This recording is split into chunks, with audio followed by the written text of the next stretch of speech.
Hello students, welcome back to my channel. Today we will learn to draw different faces of moon. The different shapes of the moon are called the faces of the moon. Do you know why the moon changes its shapes? Because of its revolution around the earth. क्या आप जानते हैं कि चंद्रमा अपना आकार क्यों बदलता है या हर दिन गोल क्यों नहीं दिखता?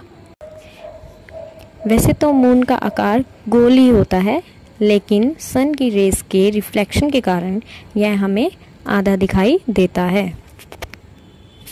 Do you know how many faces of the moon and what are they called? क्या आप जानते हैं कि मून के कितने फेसेस हैं और उन्हें हम क्या कहते हैं? There are 8 faces of the moon and they are called faces.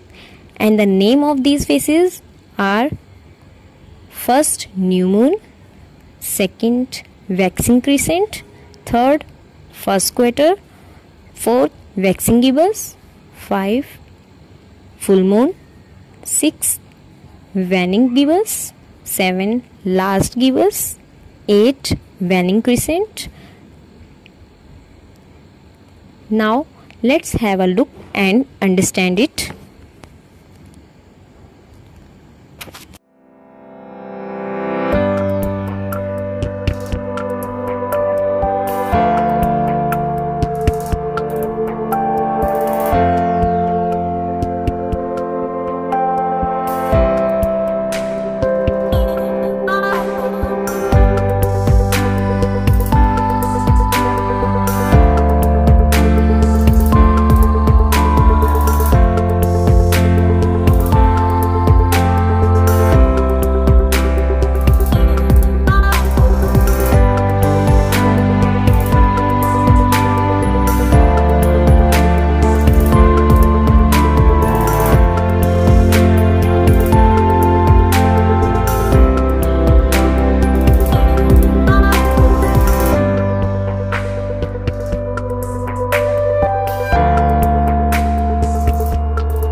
Students, do you know how many days does the moon take to complete this cycle? The moon takes about 29 and a half days to complete the cycle through all 8 phases. This is called lunar month. Students, please like, share and subscribe my channel.